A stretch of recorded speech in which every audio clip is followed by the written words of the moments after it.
जय भीम, जय भारत, जय संविधान, जय भीम आर्मी, जय आज़ाद समाज पार्टी काशीराम।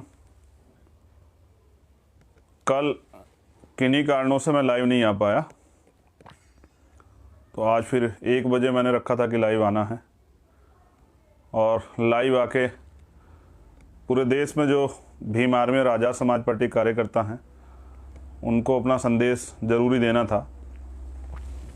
आप पूरे देश में जहाँ कहीं भी कोई घटना होती है, भीम आर्मी और आज़ाद समाज पार्टी के लोग बहुत मजबूती से संघर्ष करते हैं और आपकी बदौलत जो है देश के शोषित वंचित समाज में एक नई ऊर्जा और नई ताकत आ रही है, वो दिखाई भी देती है।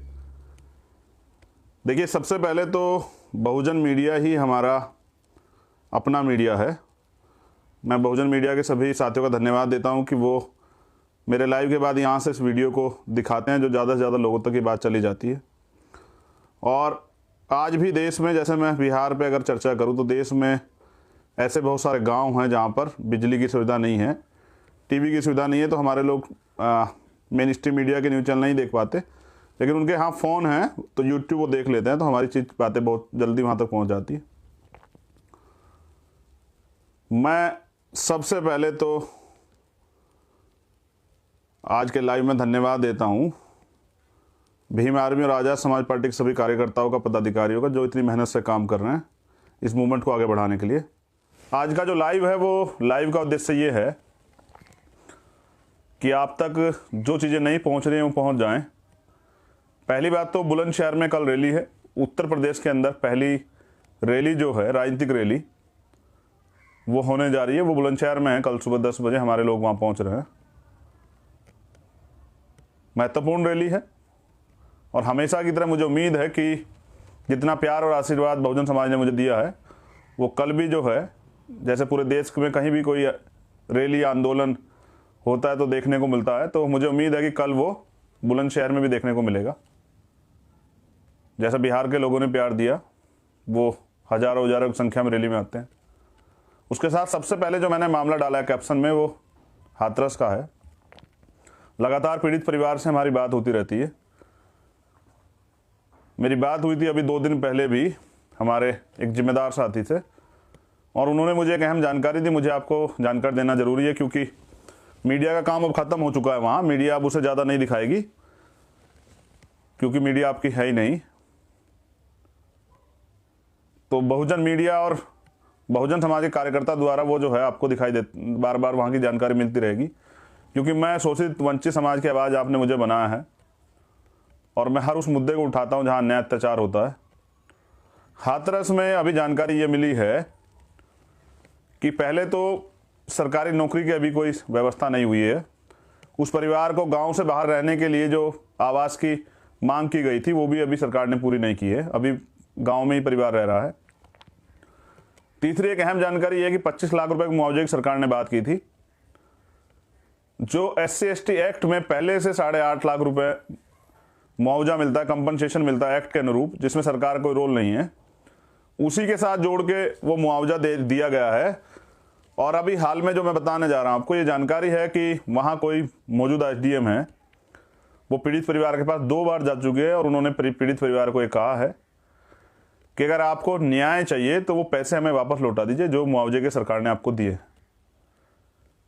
आप पूरी ईमानदारी से इस बात को सोचें और महसूस करें कि ये क्या इस सरकार में न्याय निश्चित सुनिश्चित है, ये सरकार न्याय दे पाएगी? जिसके अधिकारी कर्मचारी पहले DM जाके परिवार को धमका रहा था, और अब कोई SDM है,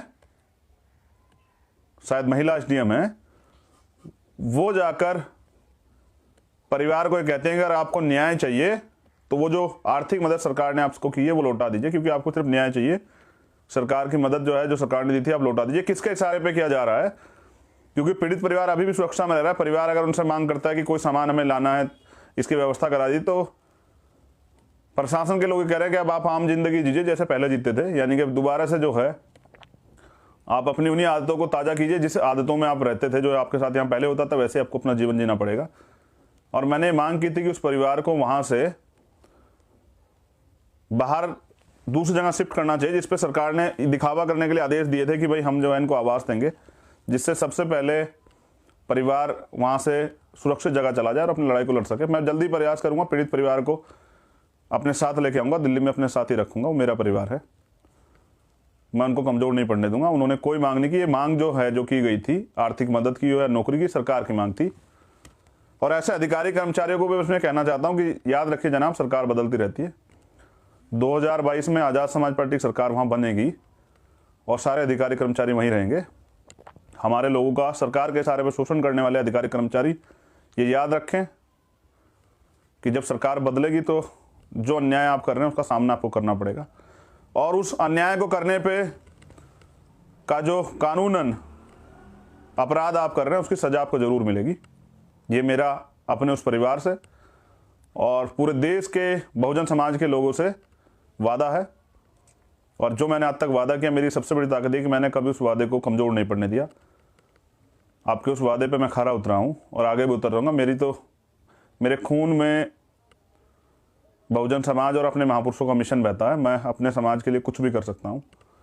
पूरा बहुजन समाज मेरा परिवार है।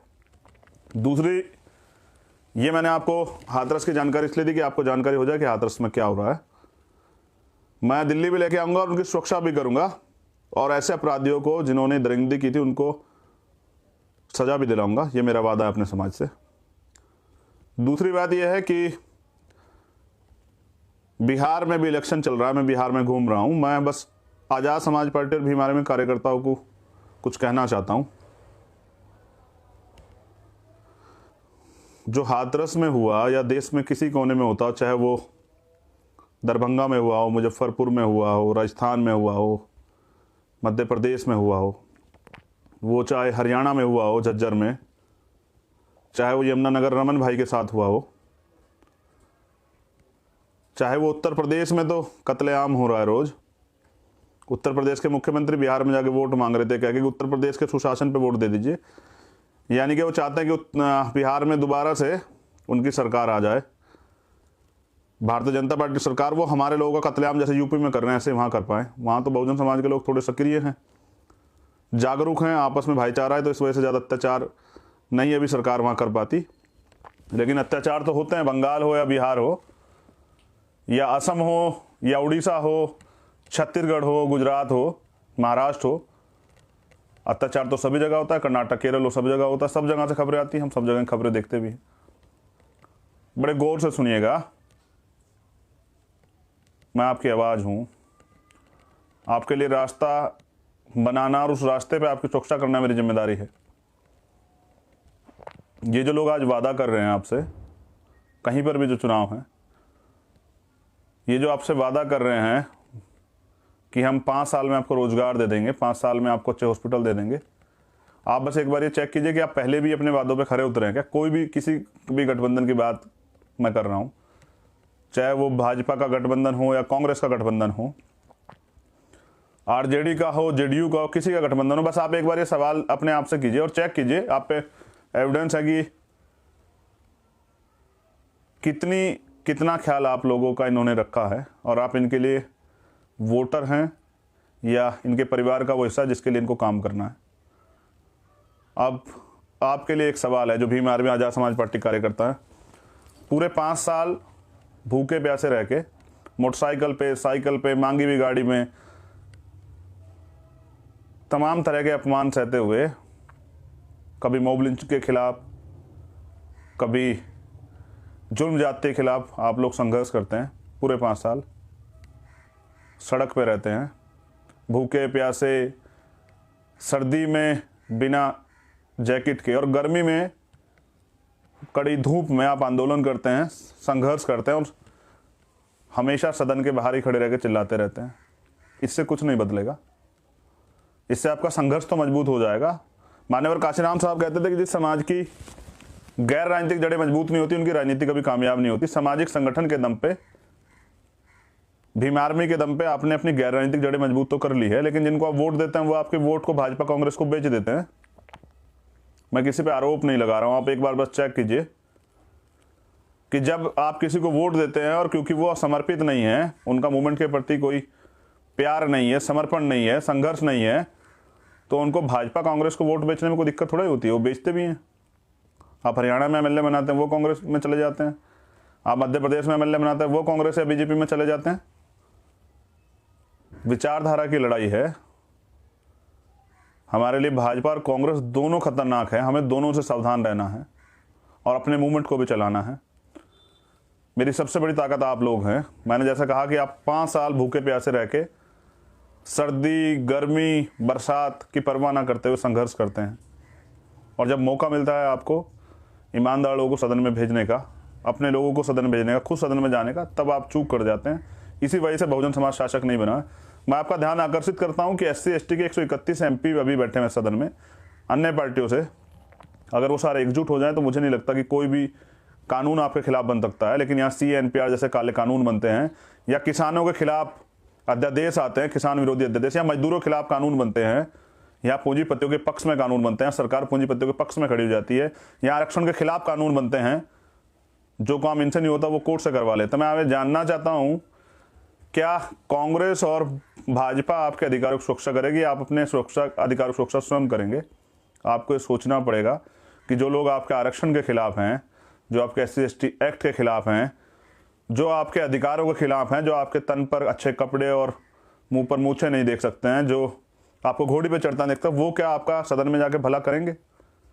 मेरे ऊपर तमाम तरह के आरोप लगाए जाते हैं। कोई कहता है कि जी चंद्रशेखर भाई तो वहाँ जाके बिहार में किसी स्वर्ण जाति के व्यक्ति का प्रचार कर रहे हैं। मैं सिद्धांतों समझौता नहीं कर सकता हूँ। इन आरोप को लगाने से अच्छा है कि आप अपनी पार्टी के लिए बेहतर कार्य करें, तो हो सकता है आपकी पार्टी का भला हो जाए। या फिर आप साबित कीजिए। मैं तो ईमानदार व्यक्ति हूँ। मैंने तो उत्तर प्रदेश के मुख्यमंत्री से भी कहा था, जब उन्होंने 100 करोड़ की फंडिंग का आरोप लगाया और सब चीज़ें, मैंने कहा था अगर वो 1 लाख रुपए मेरे अकाउंट में साबित कर दे तो मैं आजीवन राजनीतिक संन्यास ले लूंगा, या 1 रुपए का आरोप तय कर दें तो मैं उस साबित कर दें तो मैं उस पर भी राजनीतिक संन्यास ले लूंगा। लेकिन आप इस्तीफा दे दें तो वो तो नहीं कर सकता है। अगर आप चाहते हैं कि आपने 5 साल जो मेहनत पैदा की है, मेहनत आपने की है, अगर उससे आप चाहत पैदा कर लें। मान्यवर काशीराम साहब एक नारा देते थे, एक सिद्धांत था उनका, वो कैडर में बताते, N × D × S, need, desire, strength. अगर आप जो जरूरत है कि हमारे लोग सदन में हों, और आपके साथ जो जरूरत है उनको पूरा आप करना चाहते हैं, अपने सामाजिक परिवर्तन आप करना चाहते हैं, तो नीड जरूरत प्लस डिजायर यानी कि चाहत, अपने अंदर चाहत पैदा कीजिए कि हमें ना बिकने वाला समाज और ना बिकने वाले नेता बनाकर अपने वोट को बिकने नहीं देना है। वोट की ताकत को पहचानना है। वोट का अधिकार आपको बिकने के लिए नहीं मिला है। वोट का अधिकार आपको अपनी गुलामी से मुक्ति के लिए मिला है। यहाँ समता, समानता, बंधुत्व, भाईचारे को आगे बढ़ाने के लिए मिला है, बहुजनों के राज के लिए मिला है। और लास्ट स्ट्रेंथ, उससे ताकत का निर्माण कर लें, तो मुझे लगता है कि वो दिन दूर नहीं कि बहुजन समाज जो है शासक बन जाएगा, बहुजन समाज का राज आ जाएगा। बिहार में आपके पास मौका है। जिन्होंने पहले आपको धोखा दिया है वो इस बार भी आपको धोखा देंगे। पूरी हिम्मत से अगर आप PDA गठबंधन को वोट करते हैं, आज़ाद समाज पार्टी के कार्यकर्ताओं को, पदाधिकारियों को वोट करते हैं, प्रत्याशियों को वोट करते हैं, तो मुझे पूरा भरोसा है कि आने वाला कल जो है वो बहुजन राजनीति का सुनहरा कल होगा, जिसमें, क्योंकि आज तक हमारे लोगों ने संघर्ष किया और आप जानते हैं कि भीम आर्मी के लोग स्वाभिमान समझौता नहीं करते हैं। रात के 2 बजे या 4 बजे, धूप हो, बारिश हो या सर्दी हो, आप ये बुलाते हैं तो वो आते हैं और संघर्ष करते हैं। कितने मामले हैं इस 5-6 साल के भीम आर्मी के जीवन में? हजारों आंदोलन हैं, हजारों लोगों ने जेल काटी है, हजारों लोगों ने मुसीबतें झेली है, लाठियाँ खाई हैं, कुर्बानियाँ दी हमारे लोगों ने, तब भीम आर्मी बनी है। और आज़ाद समाज पार्टी अब इस देश में राज करने के लिए हम लोग आए हैं। हम लोग यहाँ गुलामी करने के लिए पैदा नहीं। और मैं आपको पूरी ईमानदार से इस बात को कहता हूँ, याद रखिए, ये देश हमारा है। बाबा साहब ने कहा था 21वीं सदी हमारी है। हम यहाँ राज करने के लिए पैदा हैं, किसी की चप्पल उठाने के लिए, किसी के चरणों में पड़कर राजनीति करने के लिए नहीं पैदा हुए हैं, चाहे वो स्वर्ण हो या कोई और हो। आने वाला कल बहुजनों का है, फैसला आपका है। आपके पास बुलंदशहर भी उदाहरण है। आपको ये देखना है कि आपकी असली लड़ाई कौन लड़ रहा है। ये लड़ाई सिर्फ राजनीतिक सत्ता के लिए नहीं है, एक सामाजिक सत्ता, सामाजिक परिवर्तन का आंदोलन है जो अपने सिद्धांतों समझौता नहीं कर रहा है तमाम मुसीबतों के बाद भी। ये कारवा आगे बढ़ेगा क्योंकि इसे कारवे को आगे बढ़ाने के लिए तमाम लोगों ने संघर्ष किया है। ये भी याद रखा जाए, कुछ लोगों को गलत फहमियाँ हैं कि वो इसे तोड़ देंगे, वो इसके टुकड़े कर देंगे। इसके टुकड़े तब होंगे, इसका भाईचारा तब खत्म होगा, हम लोग तब अलग होंगे जिस दिन ये शरीर हमारा साथ छोड़ देगा। हम एक थे, हम एक हैं और हम एक रहेंगे। मेरी बहुत बहुत मंगल कामनाएं सब लोगों को। कल बुलंदशहर की रैली में आपसे मुलाकात होगी और 26 तारीख को मैं प्रयास करूंगा कि 26 तारीख को लाइव आके आपको बताऊं कि आपको आज़ाद समाज पार्टी को क्यों वोट करना है, क्योंकि 28 तारीख को पहला चरण है बिहार का और 3 तारीख को दूसरा चरण है और उपचुनाव पे भी वोटिंग है। मध्य प्रदेश में भी हम उपचुनाव लड़ रहे हैं और बड़ौदा में हमने समर्थन भी किया है।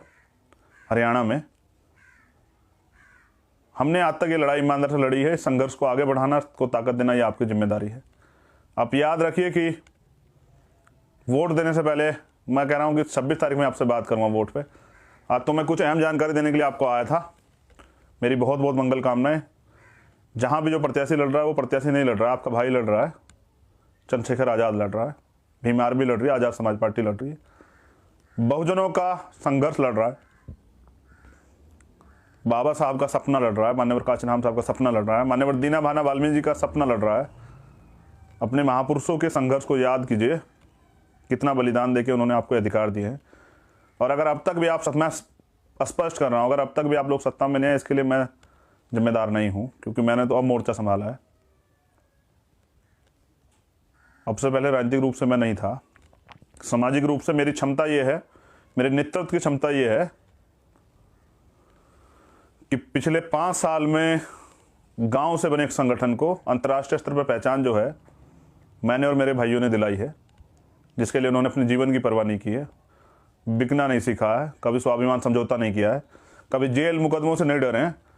और मेरी राजनीतिक नेतृत्व की जो ताकत है वो मैं आपको आने वाले कल में अपने साथियों के संघर्ष के बलबूते दिलाऊंगा। याद रखिए, इस देश में दलित समाज का जो युवा है वो बिकाऊ नहीं है। वो अपने स्वाभिमान और सम्मान के लिए और अपने अधिकारों की सुरक्षा के लिए अब कमर कस चुका है। आने वाला कल कैसा होगा ये आप सब लोगों को पता लगेगा, लेकिन याद रखिए कि आने वाला कल बाबा साहब के सपनों का होगा और बाबा साहब के सपनों के लिए हम लोग संघर्ष करेंगे। जय भीम, जय भारत, जय संविधान। आप सब लोग अपना ख्याल रखिए, आप सब लोग को मंगल हो। और जो लोग चुनाव में लगे हुए हैं, जो साथी मेरे भूखे प्यासे रह के मैं देखता रहता हूँ, दिन रात प्रचार करते हैं, याद रखिए आप आने वाले कल के इस समाज के, इस देश के नेता हैं, इस समाज के बेटे हैं, इस समाज के रखवाले हैं और आपसे उम्मीद है और लोगों से उम्मीद नहीं है। जय भीम, जय भारत, जय संविधान, जय भीम आर्मी, जय आज़ाद समाज पार्टी। मेरी बहुत बहुत मंगल कामनाएं आप सब लोगों के लिए, तमाम कार्यकर्ताओं के लिए, तमाम पदाधिकारियों के लिए, हमारी बहनों के लिए, हमारी माताओं के लिए, हमारे बुजुर्गों के लिए और उनके लिए भी जो किसी कारण से निराश होकर घर बैठे हुए हैं, ये सोच के कि मान्यवर काशीराम साहब का कारोबार रुक गया है, उनका आंदोलन रुक गया है, बाबा साहब का कारोबार रुक गया है। कहने से नहीं होगा, करने से होगा। पूरा करना पड़ेगा, उसके लिए आपको साथ देना पड़ेगा।